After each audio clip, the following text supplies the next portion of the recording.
He goes by many names. The Bane of Chaos, Lord of the Shadowed Paths, and Lord of the First, but many know him as the Lion. Primarch of the Dark Angels, Lionel Johnson hunts down the enemy, armed with his immense blade fealty and the blazing Emperor's shield. The monstrosities and traitors of the galaxy will tremble before him. In this video, we'll be showing you how to paint the glorious Lionel Johnson in sections.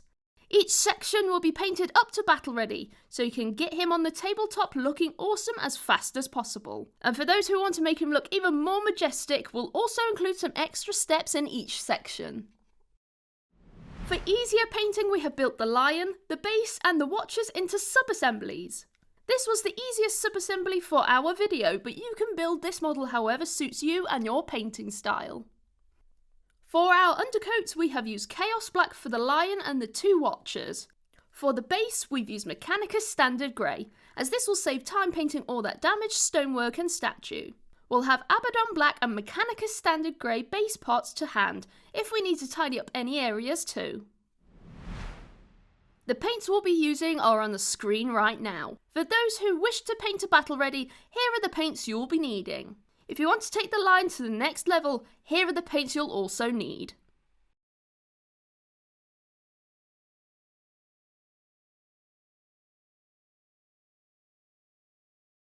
We'll also need Larmium and Contrast Medium for thinning down certain paints, and a variety of different brushes that you can see on the screen right now.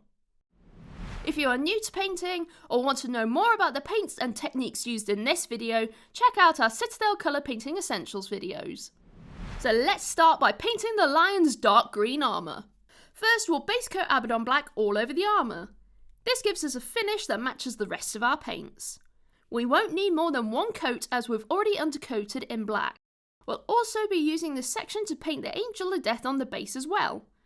While you're waiting for the armour to dry, you can switch between the base and the model.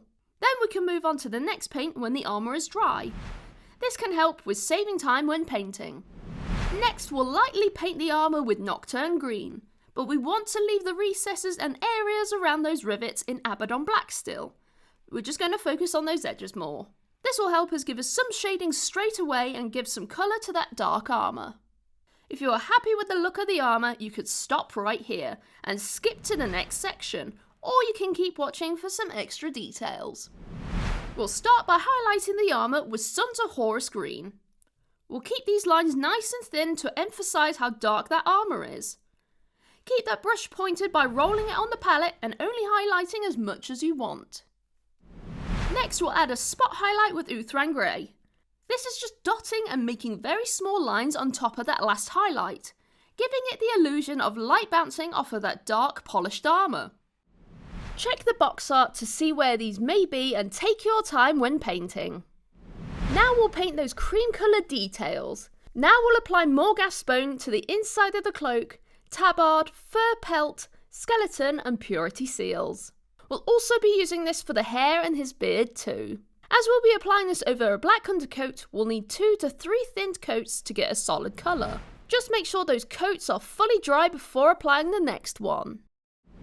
Next, we'll apply Agrax Earth Shade over the Morghast Bone. We'll thin 1 part Agrax Earth Shade to 2 parts Larmium Medium. The medium helps to smooth the finish that we want on the cloak when it's dried, but you can use water if you don't have it. We'll pop it all over the purity seals, bones, his hair and beard. Then we'll use the mix to recess all the cloth, so only use a little bit at a time and work in small sections. You can tidy up any mistakes with the previous paint. If you're happy with this level, skip ahead now or keep watching to take those details to the next level.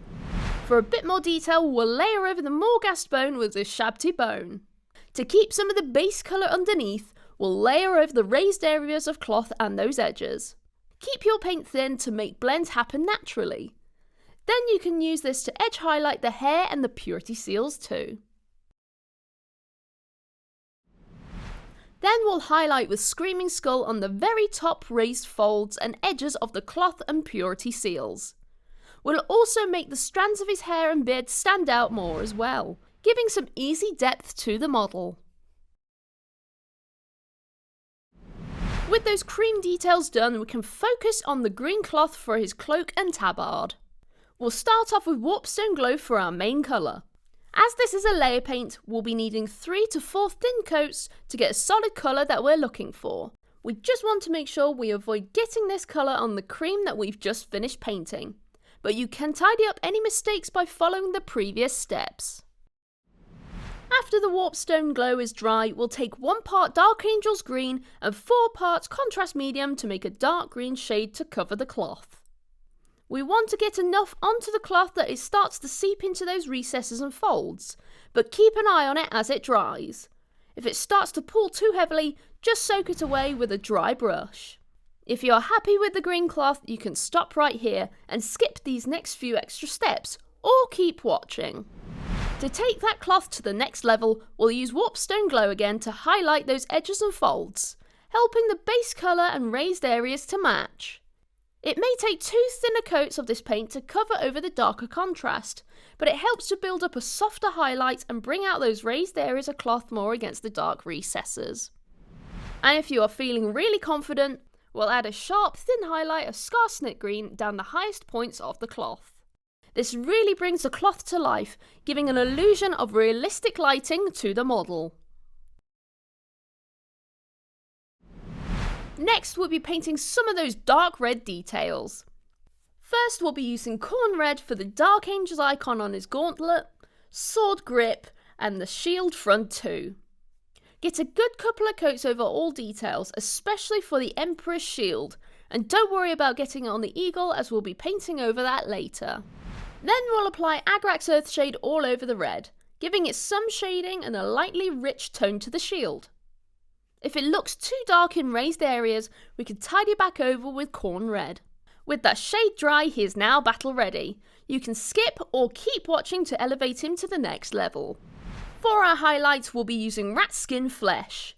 Using pinky flesh tones are a great way of highlighting red to give it more of a natural leathery tone. Just adding a few highlights will stand out more than highlighting all of the red. Less is more in this case. Now we'll move on to the gold details found on all of the models. We'll start with Retributor armour for a lot of the details, from the cape trim, backpack details, shoulder trim, shield decoration, and the lion's icons on his armour too. Also remember to cover the gold details on the watches and the base too. Check the box out for where and what should be in gold. With that base paint dry, we'll cover them with Reikland Flesh Shade. By using a smaller brush, we have better control of the shade, getting it around the recesses easier, giving more depth. Our battle ready gold looks really great. You can skip to the next section or keep watching to take the gold to the next level. To take the gold to that next level, we'll use Stormhost Silver to highlight the raised areas. Using silver over gold gives it a feel of a burnished regal gold with one simple colour and really makes that gold armour stand out beautifully. Now that the lion is taking shape, we'll paint his skin. If you have picked the helmet options and painted them like the armour, you can skip this section. We'll start with Cadian Flesh Tone for the skin base coat. Even though this is a layer paint, it is the right tone for the paler skin of the Primarch. Apply a few thin coats and be careful of the hair and beard that we've already painted, so take your time. With the base layer fully dry, we'll add Reikland Flesh Shade to the recesses of his face. He has some deep and distinguished features, and this shade will make sure those stand out more. You can tidy up any mistakes with Cadian Flesh Tone. With his face now battle ready, you can skip to the next section, or keep watching to see how we make it look even more distinguished. We can add some definition to the skin by using Kislev Flesh to highlight those raised areas, focusing more on the brow, nose and forehead areas.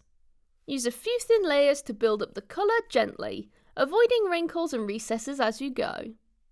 If you feel an area is too light, you can take some Reikland Flesh Shade and use it to define that area.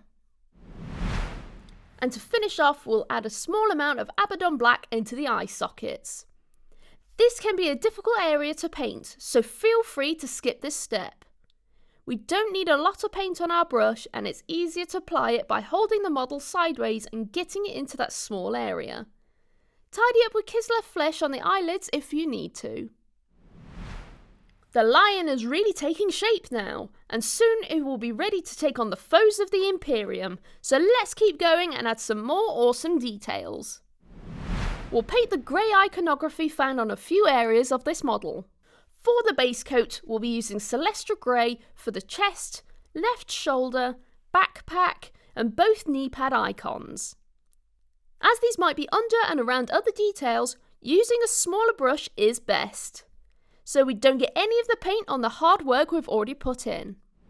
Once that's dry, we'll apply Nuln Oil over them all. As these details are small, we won't need too much shade on our brush.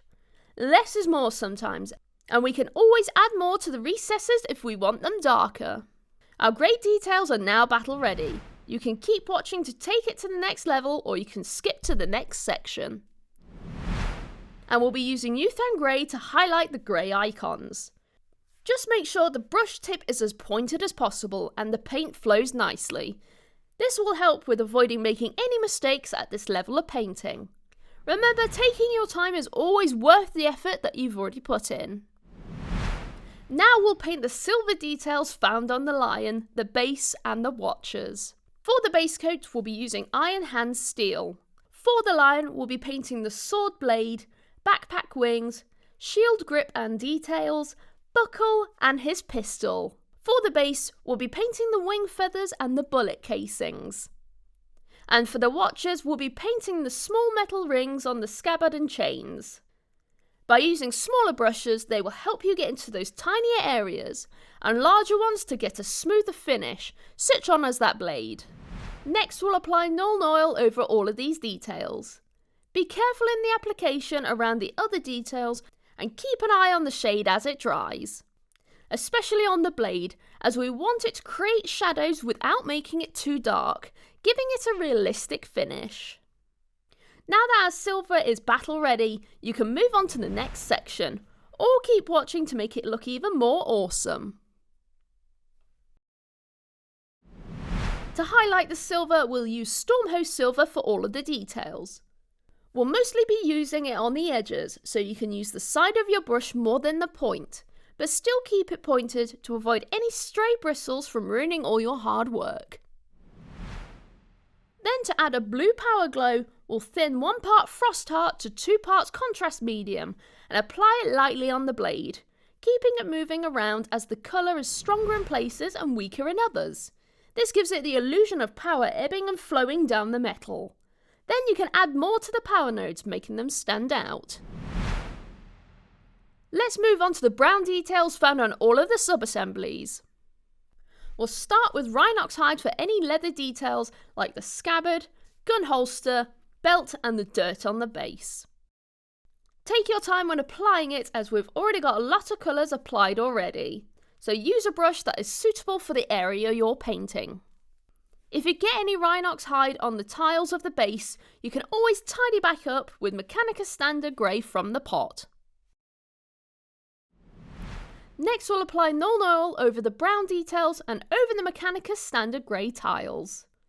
This just ties in the whole scenic base together and darkens down any of those recesses. With the brown details battle ready, you can skip ahead or stay for one quick step to take this section higher. With a quick and light highlight of Blood Reaver flesh, we can really make the brown look more leathery and worn. You can even add small lines to make scratches for a more damaged look to the scabbard. Next, we'll paint the purple details on both the watchers and the lion. We'll use Baraknar Burgundy for the watchers' cloth robes and the wax seals found across the whole model.